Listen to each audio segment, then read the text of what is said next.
Banjirop, fenomena alam yang kerap kali terjadi di Semarang. Ya, Semarang, Jawa Tengah menjadi salah satu wilayah yang bisa dibilang langganannya, terutama di wilayah Genuk dan Kaligawe. Banjirop merupakan peristiwa naiknya air laut sampai menggenangi daratan di sekitarnya, yang dapat menimbulkan kerugian mulai dari sistem transportasi yang terganggu, kesehatan, hingga materi. Terdekat di 14 sampai 25 Mei 2022 lalu, 8.000 kepala keluarga di Semarang terdampak banjirop yang disebabkan jebolnya Tanggung Tabak Mulyo, Kelurahan Tanjung Emas, Semarang. Ketinggian banjirop bervariasi, mulai 50 cm hingga 1 meter.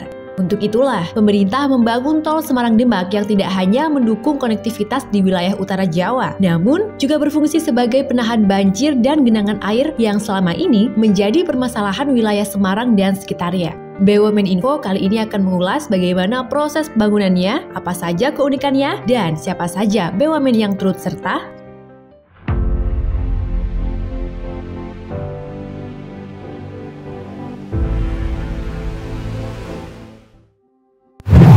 Proyek Tol Semarang-Demak merupakan bagian dari jaringan tol Trans Jawa Koridor Pantura. Koridor ini akan menghubungkan Semarang, Demak, Tuban, dan Gresik menyambung ke Tol Gresik-Surabaya yang sudah terhubung dan beroperasi sebelumnya. Dibangunnya Tol Semarang-Demak menjadi pendukung dalam peningkatan konektivitas di wilayah Jawa Tengah bagian utara, sekaligus menjadi penghubung kawasan strategis seperti pelabuhan, bandara, kawasan industri, dan kawasan pariwisata religi khususnya di wilayah Demak. Banjirop yang melanda Semarang dan beberapa kawasan pantai utara atau Pantura Jawa dipastikan tidak mengganggu proyek Tol Semarang-Demak.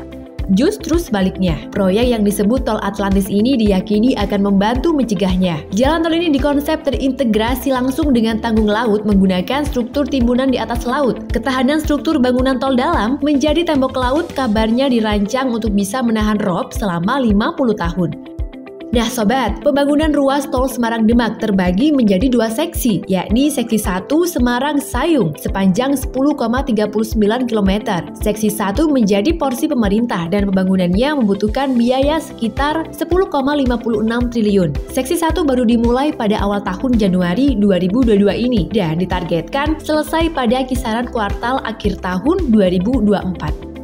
Kemudian untuk seksi 2 Sayung-Demak sepanjang 16,31 km menjadi porsi Badan Usaha Jalan Tol PT Pembangunan Perumahan Persero. Anggaran yang dibutuhkan berada di kisaran 4,3 triliun. Pembangunan seksi 2 telah dibangun lebih dulu pada bulan Juni 2021 lalu dan ditargetkan selesai di akhir tahun 2022. Bukan hanya PT PP, kontraktor BUMN yang terlibat yaitu ada pula Wijaya Karya dan Virama Karya. Berbicara tentang proses pembangunan, hingga kini pembangunan seksi 2 progresnya telah mencapai 80,63%. Kemudian, ada dua hal unik yang menarik perhatian dalam pembangunannya nih. Yang pertama, pembangunan tol di atas Laut Semarang-Demak ini menggunakan bambu. Metode bambu ini baru pertama kali diterapkan di tol Indonesia loh.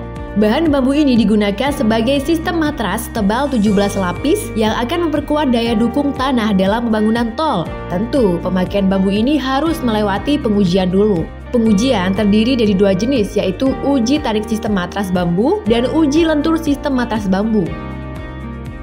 Keunikan pembangunan yang kedua, Tol Semarang-Demak juga akan membangun rest area yang otomatis berbeda dari rest area lain di Indonesia, yakni karena posisinya yang berada di atas laut, sehingga otomatis menjadi rest area di atas laut pertama di Indonesia. Rencananya, rest area ini akan terletak di kilometer 5. Kedepannya, rest area ini bahkan diproyeksi akan memiliki fungsi lain, yaitu sebagai destinasi wisata baru khususnya di kota Semarang.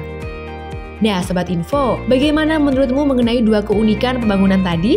Itulah sedikit ulasan mengenai pembangunan Tol Semarang-Demak. Terima kasih telah menyimak video kali ini. Jangan lupa klik berlangganan untuk mensupport channel ini agar tetap memberikan konten berkualitas tentang BUMN Indonesia. Bagikan pula video ini dan tuliskan di kolom komentar topik apa yang kamu ingin bahas. Ikuti terus YouTube BUMN Info agar tidak ketinggalan informasi seputar BUMN selanjutnya.